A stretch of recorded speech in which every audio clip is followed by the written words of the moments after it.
Good afternoon, everybody. This is Gail from Burger Sewing and Vacuum in Manassas, Virginia, and welcome to another foot fetish. And today I'm going to be talking about free motion feet. Now, the one I have on the machine is the O foot, and I am sewing on the crescendo today, and so I know it comes with it. Here's the C foot, and the C foot just has a little tiny hole in it.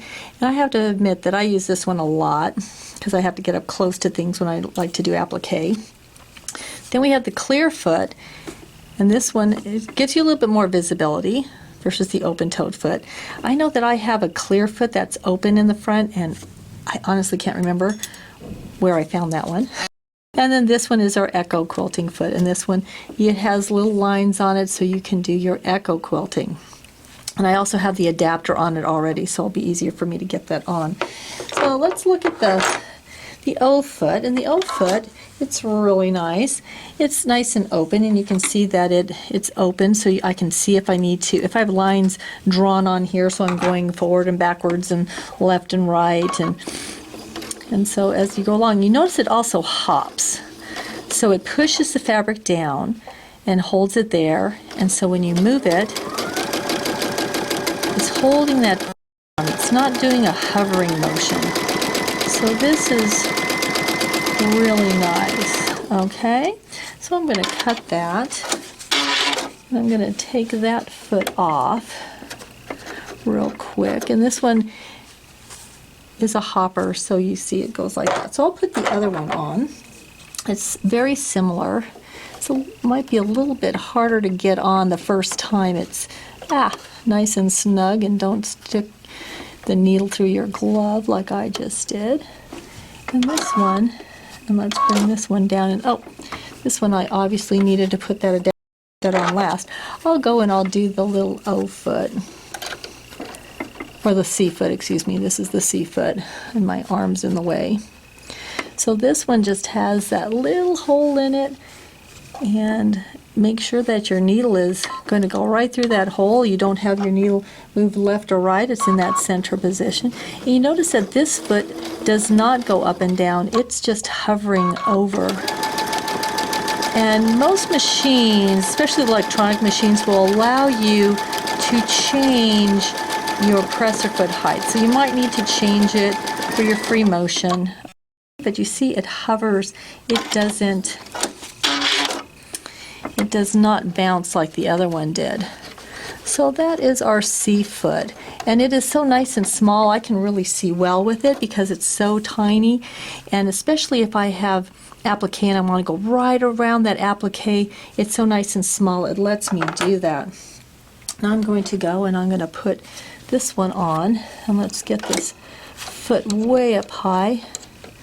With my luck now, I'll probably have to take my adapter off, because yes, I am going to have to take the adapter off. So I'm going to put you on pause for just a second while I get this all taken apart, and then I can get you back together. Okay, I'm back again.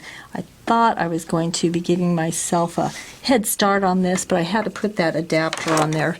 So this is a high shank machine, so I needed to put an adapter on there. But this is our echo quilting foot.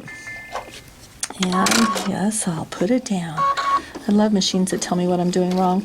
But you can see that this is another one that hovers, but it has markings, so if you wanted to do echo quilting, you could use those marks to go around and then follow along your previous stitching, for those of you that are better than I am at this. And you can follow along your distance, the right distance. So anyway, this is another hovering foot.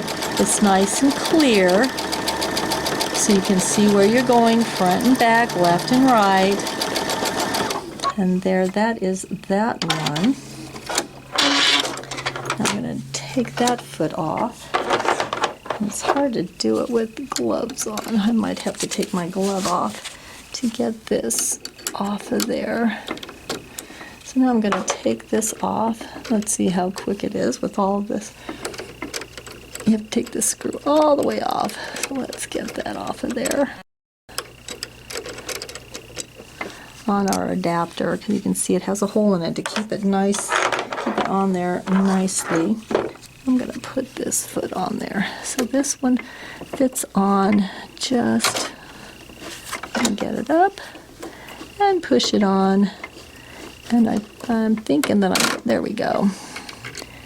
And then you can get it on there. Sometimes I'm getting in here, trying to work around the camera, and everything is kind of difficult.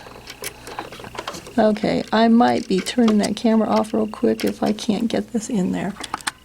Okay, try your best, and those little screws just don't seem to want to cooperate when you're filming. So anyway, this is another one that you'll notice is going to be what I call a hopper. Do you notice how it hops up and down? So it pushes the fabric down, holds everything in place as you move it. The other ones hover, so it never pushes down the fabric.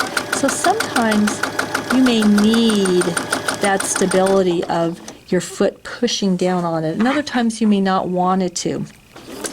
And also being able to change your presser foot height is important, because if I have a lot more batting underneath here, right now I just have one layer of cotton batting, but if I had more layers, I might need that foot up a little bit higher. But it does also help you not move that fabric too fast, because sometimes we have a tendency to pull too hard and too fast, but this will allow it to hold the fabric still, put the needle down. The needle comes up. Notice then the foot comes up. When the needle goes down, the foot goes down. So those are the different types of free motion feet that are available. So our Echo quilting, our regular one that comes with the machine, our O, our C that can also get your what do they call it? They call it the transparent free motion transparent foot. So those are all of our free motion feet. So until next time, have fun sewing with your feet.